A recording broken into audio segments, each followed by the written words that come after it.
vetëm pas pak kohe, Raiffeisen Bank do të organizojë një aktivitet që quhet Smells Like AI Spirit, si shpirti i inteligjencës artificiale. Interesant. Pasi edhe në sistemin bankar, ajo që është inteligjenca artificiale, ky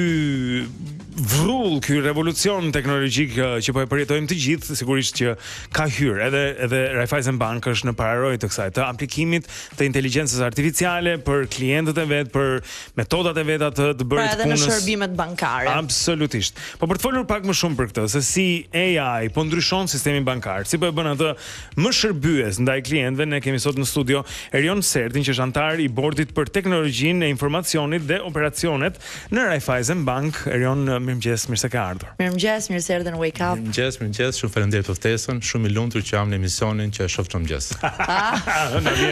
Na vjen mirë ta dëgjojmë. Shumë mirë. Thuaje prapë, të lutem. Çdo mëngjes e Nuk e dëgjova, edhe unë nuk. Le ta fillojmë nga baza. Çfarë është inteligjenca artificiale? Okej, inteligjenca artificiale nuk është asgjëre, në fakt në qarqet e ekspertëve ka dekade që flitet. Më mend Alan Turing, gjeniu britanik, i cili njihet si ai që zbërtheu kodet e komunikimit të nazistëve në luftën e dytë botërore. Enigma, pikërisht. Ishte i pari shkencëtar që ngriti pyetjen a mund të mendojnë makinat. Dhe sot, mbas 80 vite që kemi përgjigjen. Në fakt, në këto 80 vite ajo që ka ndryshuar drastikisht nuk është as matematika, as algoritmat, është teknologjia, aftësia për të përpunuar informacion.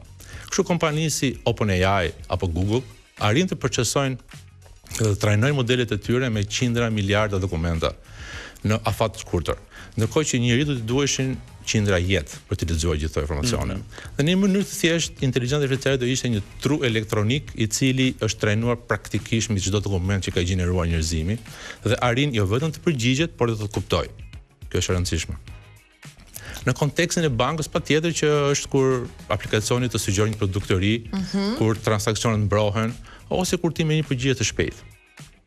Që do të që shkurton kohën e procesimin të gjërave. Patjetër, shkurton kohën, rrit sigurinë, shton informacion. Po këtu do të sjellja një eksperiencë time në një trajnim të fundit në MIT, Boston, Shtetet e Bashkuara, për inteligjencën artificiale. Themi Massachusetts Institute of Technology, që është ndoshta një nga majat e shkollave teknologjike në gjithë botën. Por mua shkolla më e bukur në botë, por kjo do ishte për një intervistë tjetër. Okej. E shikoj që ke veshur dhe bluzën e MIT-s atë. Patjetër, ishin kënaqësi të isha atje, të isha në kontakt. Por jam shumë kurioze, domethënë si po e ndryshon inteligjenca artificiale bankën nga brenda. Përveç këtyre shërbimeve më të shpejta, që një përgjigje më të shpejtë, si ndërpo ndryshon? Patjetër, ajo përdoret për shembull kur nëse duam të analizojmë të dhëna, ose duam të japim një kredi, ose duam të analizojmë një risk. Po, patjetër është. Pjesë e procesit, ose automatizimi i këtyre proceseve. Nëse duam të automatizojmë një proces, shpeshherë inteligjenca artificiale ndihmon në ato element që quhen jo deterministik. Ekstrakti informacionit nga një PDF e shkruar me dorë ose ekstrakti nga një PDF e cila është e skanuar. Këto gjëra han shumë kohë dhe janë bazë për gabime njerëzore. Tashmë inteligjenca artificiale ka eliminuar këto. Pra mund të skanoj dokumentat që janë të printuara dhe t'i kthej në tekst digital shumë kollaj. Jo vetëm, po të gjesh informacion të caktuar brenda një dokumenti i cili është gjithmonë i ndryshëm. Kjo është sfida që mund të zgjidhet me inteligjencën artificiale, patjetër. Duhet ta kemi frikë, ka njerëz ndër të cilët un jam njëri nga të merakosurit, që të jem shumë i sinqert, nga inteligjenca artificiale. Si duhet t'i qasemi asaj? Mendoj që frika vjen nga e panjohura përgjithsisht, por unë nuk mendoj që teknologjia në vetvete është e rrezikshme. Mënyra si e përdorim ose keq përdorim fatkeqësisht në disa raste e bën të tillë. Pyetja që unë marr rëndom është a do të na zëvendësojë ne inteligjencën artificiale në punë. Paha. Gjithmonë kemi pas debat, kemi pas diskutime në këtë tavolinë shumë, inteligjenca artificiale është një revolucion industrial. Dhe ne dim nga historia çfarë ndodh gjatë revolucionit industrial. Profesionet zëvendësohen nga profesionet. Karrocerët zëvendësuar nga taksit, centralistët zëvendësuar nga sistemi modern telefonie. Kjo do ndodhi me ose pa AI. Ajo që teknologjia ka bërë deri tani ka qenë fokusi te muskujt dhe tek rutina. Sot inteligjenca artificiale është fokusuar tek aftësitë tona njohëse, aftësitë tona kognitive, mendimi kritik, aftësitë përmbledhëse. Dhe si e tillë, edhe profesionet e reja si në punë, në administratë ndjehen veçanërisht të kërcënuar. Por unë do të thoj ka një kleç, ka një Edhe shpresë bashkë me Klet për Blendin, të lutem, se është shumë merak. Çdo herë kur është ky pra unë do të thojë diskutim, që unë nuk do isha shumë i shqetësuar që inteligjenca artificiale do më zëvendësoj mua, por unë do isha i shqetësuar që dikush që përdor inteligjencën artificiale do më zëvendësoj mua. që e përdor më mirë se ti. Po. Se ti e përdor apo jo? Po patjetër, por le ta marrim garë në vetvete, e kuptoj. Le ta marrim si një mundësi për të zhvilluar profesionalisht që të jemi ne ky dikushi. Se do të kemi frikë që do vi dikush, por jemi ne. Dhe unë shoh nga ana optimiste, është një mënyrë për të zhvilluar profesionalisht. Sepse në fund ditës inteligjenca artificiale është një mjet në dorën tonë. E kuptoj. Po mirë, me që jemi këtu, më lejoj që ta ndjek me këtë pyetje pra. Çfarë duhet bëj dikush, siç po bëni ju si bank? Unë e di, Raiffeisen Bank, unë jam klient i kësaj banke. Është një bank e mirë, është një bank shumë e mirë. Mund ta thosh edhe një herë? Patjetër. thuaj edhe ti tani sepse tha për recovery. Patjetër, është një bank shumë e mirë. Është një bank ndërkombëtare me histori të gjatë, me siguri të lartë, me procese. Po, edhe të gjitha këto gjërat që unë i shijoj prej shumë vitesh. Por dhe ju jeni në pararoj të kësaj. Domethënë nuk mund ta lini pas dore këtë garë, ju e dini që ardhmja është AI dhe prandaj AI është pjesë e punës tuaj. Po edhe nëse e mendojmë edhe për individë të tjerë, brenda apo jashtë sistemit bankar. Çfarë do duhet bënte dikush që të ishte ai që e përdor më mirë AI, ai që nuk rrezikohej nga AI apo nga dikush që e përdor AI më mirë se ky vet. Ja t'jap një si e shoh unë atë që po vjen në të ardhmen e afërt. Dhe një shumë konkret, për shumë supozojmë kemi një punonjë i cili ka disa aftësi, por ka edhe 5-6 detyra.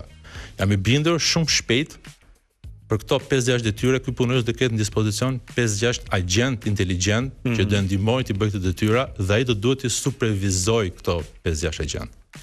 Mund të ndërveprojnë me njëri tjetrin. Agent inteligjent, agent inteligjent artificial. Pra si asistent praktikisht. Po mund të duket pak si fantastikë shëncore, mund të duket sikur po lexojmë një faqe nga librat e Jules Verne-it, por më besoni që po vjen.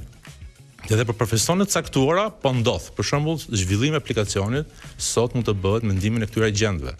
Kur ti zhvillon një aplikacion, ke pjesën e planifikimit që e bën një agent, arkitekturës që e bën një agent tjetër, grafikës që bën dizajnit, customer journey, testimit dhe implementimit. Këto e kanë parë të ndodh. Kështu që kjo po vjen dhe të jemi të përgatitur që në të ardhmen do kemi sa punonjës aq dhe agent ose më shumë agent.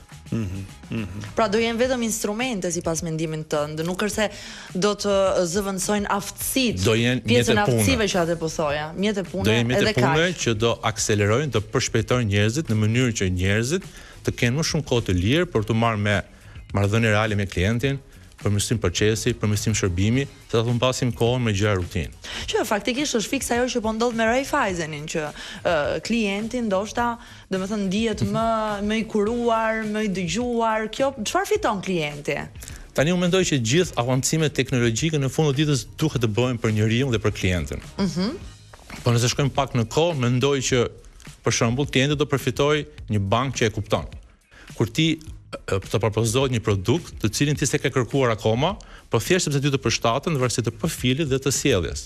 Ose një bankë e cila të kursen kohë. Një proces i cili zgjat 2 ditë, do të bëhet për 2 minuta. Dhe gjithë kjo kohë të kthehet ty mbrapsht. Ose një bankë që të mbron aktivitetin, transaksionet dhe po flasim për mbrojtje nga sulme komplekse dhe të avancuara. Një bankë që të mbron ndërkohë që ti fle. Sepse në fund ditës teknologjia është aty për të ndihmuar njerëzit, por ta bërë jetën më të thjeshtë, për ndryshe thjesht një lodër. Ti e ceke pak në fillim, po doja nëse mund të shkoj pak më thellë në mënyrën se si banka po ndryshon për këto procese. Fjalë vjen kur ti thua që diçka që merrte 2 ditë do të marrë 2 minuta. Do të ishte kjo aprovimi i një kredie, pra llogaritja e riskut, gjithë ato procese që banka, ajo diligjenca e nevojshme që duhet bërë, këto procese do të vijnë të bëhen thjesht do të bëhen më mirë, më shpejt. Po, pra gjithë procesi që bëhen në call center ndërkohë nuk ndodh asgjë. Ka një sër aktivitete që ndodhin në back të bankës që analizë e riskut, analizë e kredit, analizë e dokumentacionit, pritje për ardhmën e dokumentacionit, pra mendoj që qoftë integrimet me elemente të tjera, qoftë leximi i dokumentave, qoftë analiza e këtyre të dhënave do bëhet shumë më shpejt. Dhe kjo shkakton këtë rënje nga disa ditë, disa minuta. Disa minuta. Disa minuta. Unë jam shumë e lumtur për ta dëgjuar këtë, sepse gjithmonë kur lidhen me bankat, gjërat unë e di që do hum kod. Kredia juaj është gati. O zot, do shkoj, do. Jo më shumë apo jo, Blendi. Absolutisht. Po mirë, le të kthehemi pak Smells Like AI Spirit. Ky keni zgjedhur motivin nga Nirvanat. Dhe është një këngë e cila I kushtohet adoleshencës. Teen Spirit, ju thoni AI Spirit. Na trego pak çfarë është ky aktivitet, çfarë synon të sjelli dhe pse kjo zgjedhje në titull? Fillojmë nga zgjedhja. Në fakt, ashtu siç Nirvana pushte botën 35 vjet më parë, si stuhi, askush nuk e priste, ashtu dhe AI ka pushtuar botën. Por në fakt ndryshe nga Nirvana që ishte një meteor, ai më sigurisht që AI ka ardhur të rigjatë me ne. Kështu që në 26 mars tek Piramide, pra Innovation Hub, ne organizojmë eventin një ditor të rëndësishëm dedikuar për inteligjencën artificiale, Smells Like AI Spirit. Ky event është parashikuar si një masterclass, I cili do të ketë 2 pjesë. Në pjesën e parë ekspertë shqiptarë dhe huaj do të sjellin eksperiencën e tyre për inteligjencën artificiale, për modelet, çfarë janë modelet, si mund të përdoren, si mund të trajnohen. Dhe në pjesën e dytë, të modelet e trajnuar do përballen me sfida që do kenë fitues, të cilët do vlerësohen dhe çmime monetare. Unë mendoj që inovacioni nuk është një projekt që mbahet I mbyllur në bankë, por është një dialog I hapur me ekspert, profesionist, inxhinier. Dhe Smell Like AI Spirit është një sfidë hapur për çdo që do të marr pjesë, do të testojë limitet, aftësitë e tij dhe do të shohë nga afër se si kjo teknologji po formaton të ardhmen tonë. Në fund do të thojë që në fakt inteligjenca artificiale nuk është diçka që do ta kemi frikë, por absolutisht mendoj që është një mundësi shumë e mirë zhvillimi. Pra do të bëhen pjesë edhe njerëz të profesioneve të tjera, domethënë që të konfrontohen me njëri tjetrin, të bashkëbisedojnë. Ma shpjegon shumë zhvillimin e eventit. Pra, aty do që të vi. Jeni të ftuar, Blendi ka qenë një herë, kemi pas këngë tjetër atëherë. Shem Oasis. Pra, eventi do të jetë faktën zgjedhjet muzikore keni të shkëlqyera. Shumë të mira. Po përshtaten mua Oasis, Nirvana.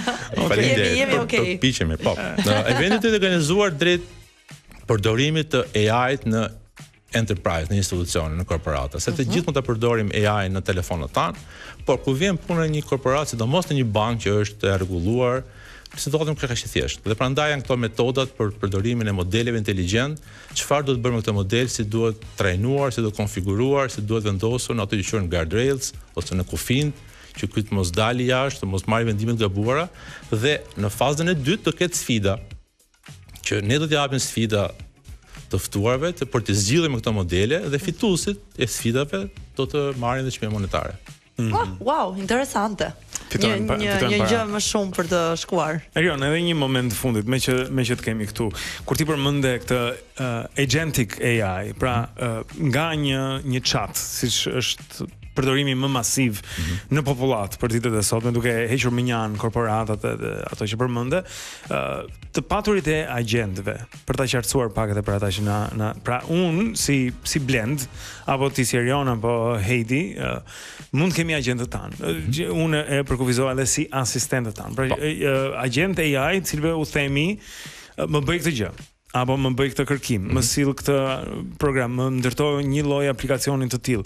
Ta agjentë janë të specializuar për të bërë gjëra të ndryshme dhe janë gjithmonë aty, që sa herë që ti u kërkon diçka, ata janë të gatshëm të përgjigjen. Pra specializohen në pra sfida që ka sot industria është pikërisht kalimi nga faza e testimit në fazën e zbatimit. Dhe nëse ne marrim agjentët e mëdhenj, ChatGPT apo Gemini, të cilët janë shumë gjenerik. Janë për gjithë botën. Janë për gjithë botën dhe janë shumë të përgjithshëm. Ja përpiqemi të zvogëlojmë pak skopin që ata kanë në mënyrë që të jenë të specializuar për detyra të caktuara.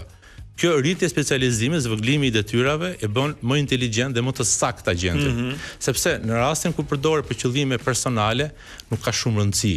Ne të tre mund bëjmë sot një selfie dhe unë t'i them a konverton në Studio Ghibli, do të dalë një kartun interesant dhe ne jemi gjithë të lumtur sepse nuk kemi profesionist. Por unë siguroj që ajo foto është 90% e saktë. Po për shembull, të bëj një pyetje. Do ishte dakord I Heidi të bëj një transaksion me Italinë e cili ishte 90% I saktë? Jo. Okej, E kupton, është vërtet, ka drejtë. Ose nëse ju do ishit drejtues të bankës, do të thoja ky është raporti për rregullatorin, po është 90% i saktë. Jo, shumë. Do e firmosnit? Absolutisht jo, Kështu që absolutisht. sfidat që ka industria jonë është kjo, rritja e saktësisë 100% ose më shumë, nëse është e mundur. Pra siguri maksimale në atë. Shiko, mendoj që tani që e mendoj dhe bëm këtë bashkëbisedimin shumë të këndshëm, edhe informativ, mendoj që është sektori më i rëndësishëm dhe më i saktë për të pasur AI brenda. Bankat. Absolutisht. Edhe më i vështirë. Edhe më i vështirë, por dhe më i saktë për ta pasur si instrument. Për gjithë saktësinë e numrave dhe të gjërave kaq kisha për të. Po, jo, realisht. Është super, është ka qenë një film me njërin që ishte një komedi ku bëjnë një rumbullakosi e fundit e shifrave, ato centët tepër që dilin në llogarinë. Do bëj pasur. Edhe u bë shumë i pasur. Kjo nuk mund të ndodhi me kjo nuk ndodh që tash. Saktësia është maksimumi, patjetër. A që desh po. Është, okay, mirë, është e ardhmja dhe është këtu. E ardhmja po e jetojmë në një farë mënyrë. Tek Raiffeisen Bank fjala vjen ndër të tjera që po e përdor AI në të gjithë sistemet e veta, por dua t'ju kujtoj edhe një herë tjetër që në datën 26 mars tek Piramida Innovation Hub zhvillohet ky aktivitet ku jeni të ftuar që të merrni pjesë, do të ketë folës ndërkombëtar, pra që edhe vendas që janë po i quaj njohës të mirë të AI të zbatimeve përmes inteligjencës artificiale dhe pastaj edhe sfida për zgjidhur këto sfida si i përdorni ju AI dhe në fund fare mund të fitohen para. E rëndësishme të njohuri, por edhe para. Edhe para, pse jo, edhe para. Se ato njohurit pastaj për para na duhen në fund fare. Erion, shumë faleminderit për kohën sot. Shumë faleminderit që kënaqësi. Faleminderit shumë që ishe me ne. Erion Serti është antar i bordit për teknologjinë e informacionit dhe operacionet në Raiffeisen Bank. Ne kthehemi shumë shpejt mbas kësaj kënge. Ju përshëndesim që të gjithëve. Faleminderit që po e kaloni këtë të martë me ne.